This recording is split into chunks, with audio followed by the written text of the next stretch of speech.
bien, salut à toutes et à tous, c'est Laino, j'espère que vous allez bien, moi ça va très bien. Aujourd'hui on est le 11 juin et donc du coup aujourd'hui c'est le début de la Coupe du Monde. À 21h ça sera le premier match entre le Mexique et l'Afrique du Sud.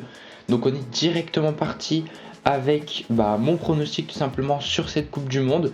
Alors on va dire que c'est pas une tradition mais genre je fais ça quand même depuis la Coupe du Monde 2018. Donc je vais juste faire un petit récapitulatif de mes anciens votes parce que ça peut être rigolo. Donc voilà, pour la Coupe du Monde 2018, j'étais plutôt pas mal parce que je m'étais trompé je crois sur une ou deux poules seulement, sinon j'avais eu exactement les bonnes poules.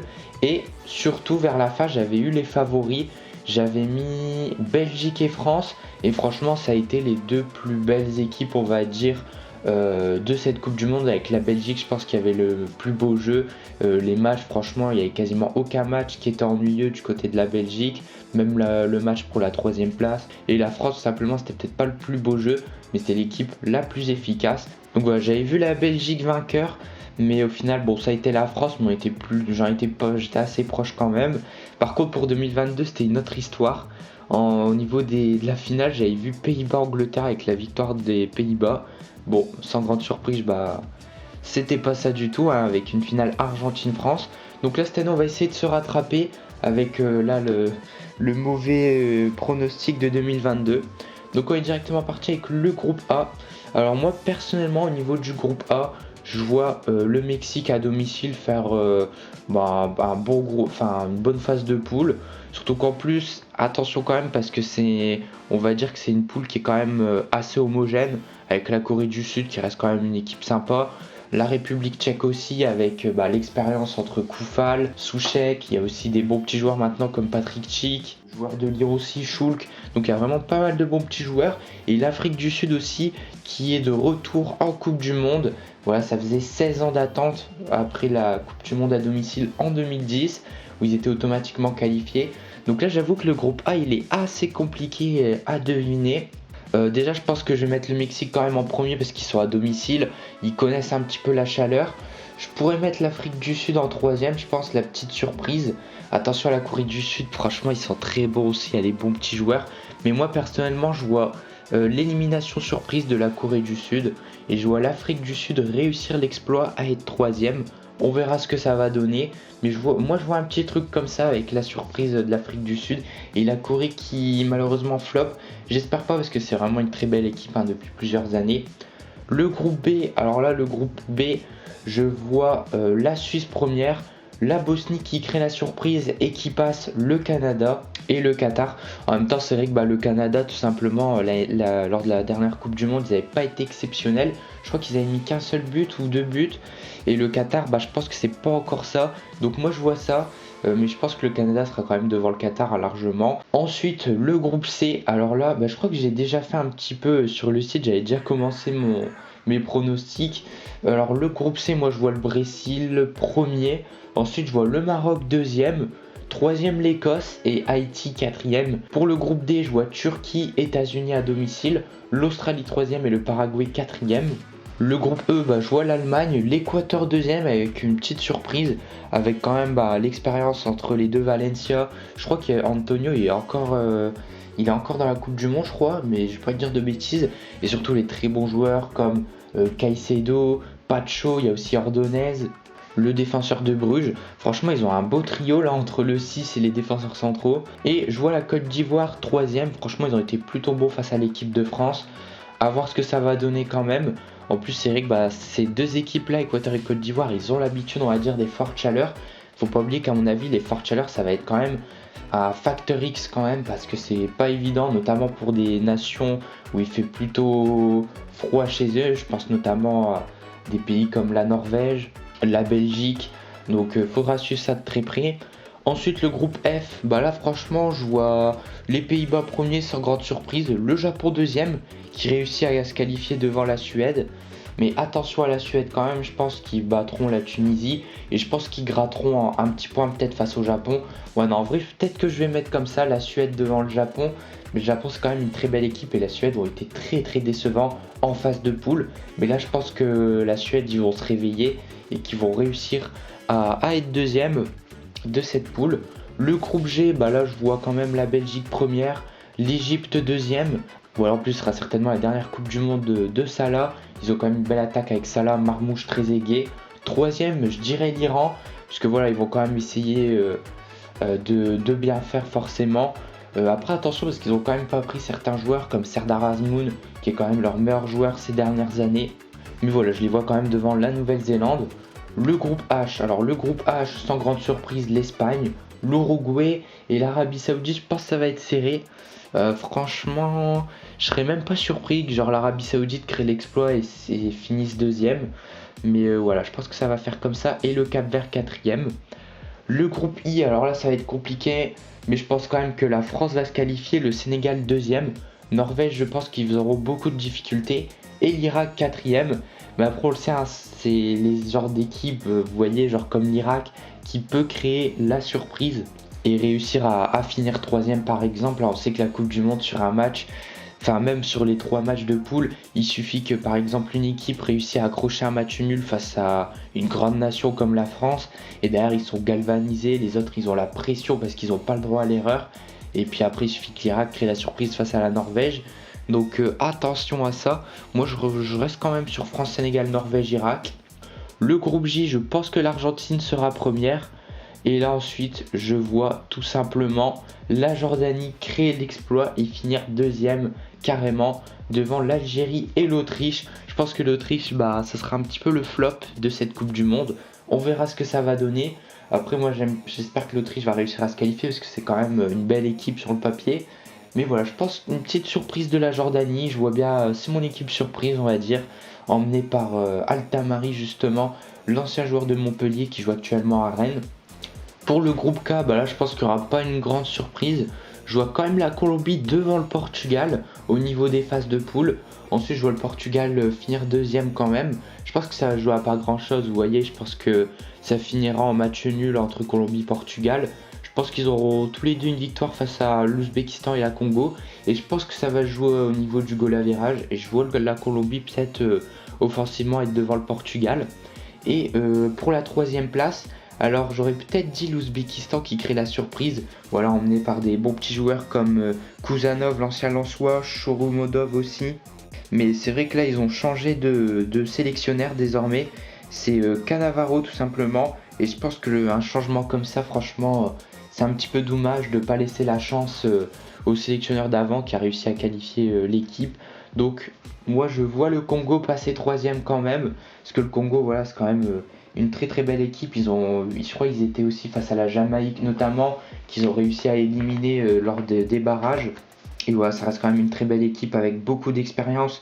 Masuaku, Mbemba, Axel Touanzeb aussi qui a quand même de l'expérience en première ligue. Van Bissaka aussi, bah en fait c'est tous les deux des anciens joueurs de Manchester United. Si je me trompe pas, voilà, il y a aussi des anciens joueurs de Ligue 1 comme Moutou Sami, Noah Sadiki, Johan Wissa aussi qui joue à Newcastle désormais, Bakambu l'expérimenté, l'ancien de Sochaux, Marseille, voilà, Simon Banza aussi, l'ancien Lensois. Donc non, franchement, il y a une très très bonne équipe du côté du Congo et je les vois finir troisième. Et pour le groupe L, ça va être un groupe assez relevé mais sans grande surprise. Je pense que l'Angleterre-Croatie est se qualifier dans les 2 premières positions. Et ensuite le Panama, je les vois trop juste. Donc le Ghana, je les vois troisième. Donc maintenant, il faut décerner tout simplement les meilleurs troisièmes. En fait, c'est compliqué parce que là, en fait, il faut choisir tout simplement les groupes les plus relevés. Enfin, il ne faut pas choisir les groupes les plus relevés justement. Donc parmi les groupes les plus relevés, je vois par exemple la Norvège être accrochée par l'Irak, quelque chose comme ça. Le groupe J aussi, pareil, c'est un groupe assez relevé. Donc je pense que le meilleur troisième ne réussira pas à se qualifier. Pour le groupe K, je pense qu'on peut le mettre quand même, le groupe K. Le groupe L, je pense qu'on peut le mettre également. Le Ghana, je pense, gagnera quand même face au Panama. Ensuite, le groupe F, je pense aussi qu'ils réussiront à se qualifier, le Japon. Pour ce qui est du groupe G, je pense aussi que l'Iran réussira à se qualifier. Le groupe G, je pense aussi que ça sera le cas avec l'Arabie Saoudite. Enfin, le groupe H, pardon. La Côte d'Ivoire aussi, je les vois s'imposer, enfin se qualifier. Et ensuite, je vois le groupe A et le groupe C se qualifier. Et du coup, ça ferait que le Canada ne se qualifie pas. Donc, on verra ce que ça va donner. Donc, moi, je pars sur ça. Et donc, désormais, pour les phases finales. Donc, après, je vais peut-être pas réussir. Parce que tout simplement, ça va pas être le bon tableau, tout simplement. Mais je vais essayer de faire avec mon ressenti. Donc on est parti avec le côté gauche. Alors moi je vois entre l'Allemagne et l'Écosse, je vois l'Allemagne quand même gagner. Après attention l'Allemagne, hein, ces dernières années, depuis 2014, ils sont assez décevants. L'Écosse attention quand même parce que là ils engrangent beaucoup d'expérience. Il y a aussi avec voilà pas mal de joueurs désormais qui ont des euros, qui ont 1 ou 2 euros en jambes. Je pense notamment à des Che Adams, Robertson, des McTominay, etc. Ensuite France-Japon, bon là je vois la France s'imposer quand même. Tchéquie, Bosnie, Herzégovine. Alors là attention parce que c'est assez serré et je vois la Bosnie s'imposer et passer les huitièmes. Je la vois comme l'équipe surprise. Franchement ils ont réussi à battre l'Italie, donc je pense qu'ils peuvent réussir. Pays-Bas, Maroc. Alors là c'est un peu compliqué, mais je vois quand même c'est compliqué, mais je dirais le Pays-Bas s'imposer quand même. Désolé aux Marocains, désolé d'ailleurs aux fans du Japon aussi, parce que le Japon c'est une équipe que j'apprécie quand même ces dernières années. Donc voilà, je vois les Pays-Bas quand même s'imposer. Le Maroc un petit peu la surprise, ils passent les poules mais ils réussissent pas à passer au-delà des quarts, je pense, le Maroc, après leur très très bonne Coupe du Monde 2022. Portugal-Croatie, bon je vois le Portugal quand même passer. Là, la Croatie c'est vrai qu'ils arrivent dans un cycle où ils ont beaucoup de joueurs expérimentés certes, mais voilà, ils ont peut-être plus la même énergie que 2018 et 2022, avec des Modric, Perisic un petit peu vieillissants, si je peux me permettre. Espagne-Jordanie, bah là je pense que ça sera déjà un bon exploit de la Jordanie de passer les poules, mais je vois l'Espagne s'imposer. Pour ce qui est de la Turquie et la Côte d'Ivoire, je pense qu'honnêtement la Turquie ils ont des très beaux joueurs hein, comme Arda Güler, des Çalhanoğlu, Yilmaz, Yildiz, etc. Mais je vois quand même la Côte d'Ivoire s'imposer face à la Turquie. J'avais déjà beaucoup d'attentes, notamment au niveau de l'Euro 2022, au niveau de l'Euro 2020, et la Turquie m'avait extrêmement déçu. Pour l'Euro 2024, ils avaient déjà été un peu meilleurs que l'Euro 2020, enfin 2021. Mais je vois quand même la Côte d'Ivoire s'imposer. Ils ont quand même été plutôt bons face à l'équipe de France. Certes, il y avait l'équipe B en deuxième mi-temps, mais voilà, je trouve quand même ils ont été plutôt bons. Ils ont fait quand même une belle CAN également. Et Belgique-Afrique du Sud, je vois la Belgique s'imposer. Pour ce qui est des quarts de finale, Allemagne-France, je vois la France s'imposer. Bosnie-Herzégovine, Pays-Bas. Alors là, je vois la Bosnie créer la surprise aussi. C'est mon équipe surprise, la Bosnie. Portugal-Espagne, je vois l'Espagne s'imposer. Côte d'Ivoire-Belgique, je pense la petite surprise de la Côte d'Ivoire. J'aime bien la Belgique, j'espère qu'ils iront assez loin quand même. Mais je pense que voilà, ça sera un petit peu trop juste quand même au niveau de l'équipe. On a Kevin De Bruyne quand même un petit peu vieillissant aussi. J'espère qu'il fera une bonne Coupe du Monde. Mais c'est vrai que depuis 2 ans, il a un niveau un petit peu... C'est plus le même De Bruyne qu'on a connu. Après attention parce qu'ils ont quand même de très très bons joueurs hein, comme Jérémy Doku notamment, Charles de Catler. Ils ont vraiment pas mal de bons petits joueurs. Au niveau de la défense aussi, on a le Lillois Nathan Ngoy, De Bast aussi, enfin pas mal de jeunes joueurs en fait. Hein. Mais je vois quand même la Côte d'Ivoire passer, créer la surprise. Et là, du coup c'est les quarts de finale. Je vois la France s'imposer face à la Bosnie, l'Espagne qui s'impose face à la Côte d'Ivoire. Donc là on a la demi-finale désormais France-Espagne.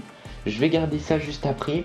Pour les 16e du coup Brésil-Suède, je vois le Brésil s'imposer. Équateur-Sénégal, alors là je vois le Sénégal quand même s'imposer. Mexique-Arabie Saoudite, je vois le Mexique quand même à domicile se faire éliminer par l'Arabie Saoudite. Angleterre-RD Congo, je vois l'Angleterre passer. Voilà, le Mexique, je pense quand même qu'ils réussiront à passer les poules, mais là je pense qu'au 16e, ce sera la surprise. Et l'Arabie Saoudite qui passera. Bon, on l'a vu quand même lors de la dernière Coupe du Monde, ils avaient réussi déjà à s'imposer face à l'Argentine, qui étaient les vainqueurs au final de l'édition. Argentine-Uruguay, je vois l'Argentine s'imposer et passer les huitièmes. États-Unis-Égypte, je vois les États-Unis créer la surprise et passer les huitièmes aussi à domicile. Suisse-Iran, je vois la Suisse se qualifier. Et Colombie-Ghana, je vois la Colombie se qualifier. Ce qui nous ferait du coup en huitième de finale un petit Brésil-Sénégal. Et là je vois le Brésil être éliminé. Et je vois le Sénégal passer. Ensuite Arabie Saoudite-Angleterre, je vois l'Angleterre passer. Argentine-États-Unis, là par contre je vois l'Argentine se qualifier pour l'écart. Et Suisse-Colombie, je vois la Colombie se qualifier face à l'Argentine. Et là franchement ça nous fait 2 très beaux quarts avec le Sénégal-Angleterre. Là par contre je vois l'Angleterre passer les demi et ça nous ferait un quart de finale Argentine-Colombie. Et retenez bien, je vois la Colombie s'imposer face à l'Argentine, qui nous ferait une finale entre France-Espagne et Angleterre-Colombie, pardon. Et là, je vois la petite surprise quand on voit la dernière confrontation au niveau de l'Euro 2024, je vois la France en finale et je vois un Angleterre-Colombie en demi-finale et ça serait l'Angleterre qui passerait la finale. Et je vois la France remporter 7 euros. On verra ce que ça va donner. Et écoutez, si c'est pas la France, j'espère que ce sera le plus beau jeu, on va dire, qui sera récompensé. Mais l'Angleterre, je les vois bien aussi aller loin quand même. Certes, ils n'ont pas pris certains joueurs comme Palmer, Foden, Maguire, etc. Mais je les vois quand même aller loin en plus, entourés d'un bon Harry Kane. J'espère que ça fera pas comme l'Euro 2021. Voilà, avait été un petit peu cadenassé avec Harry Kane qui a été tout le temps pris au marquage. Et voilà, je vois en équipe surprise la Bosnie, la Colombie aussi, aller jusqu'en demi. C'est vraiment l'équipe surprise emmenée par un petit Luis Diaz. Ils ont aussi pas mal de bons petits joueurs, comme Munoz aussi, le latéral droit. Écoute, on verra ce que ça va se passer. En tout cas, ça va démarrer ce soir à 21h. Donc voilà, j'ai hâte de voir un petit peu ce que ça va se passer, comment ça va se passer, etc. Les équipes surprises, franchement j'ai hâte. En plus regardez, voilà, bien sûr dans la nuit il y a déjà Tchéquie, Corée du Sud, mais pareil demain il y a le Canada, Bosnie-Herzégovine à 21h. Donc voilà, hâte de suivre ça. Bon, le but de cette vidéo, c'est pas la science infuse, ce sera certainement pas le résultat final, mais voilà, c'est en fonction de ce que je pense, les petites surprises, etc. Donc voilà. Sur ce, je vous souhaite à tous une très très bonne journée et on se donne rendez-vous pour de prochaines vidéos. C'était Laino, ciao.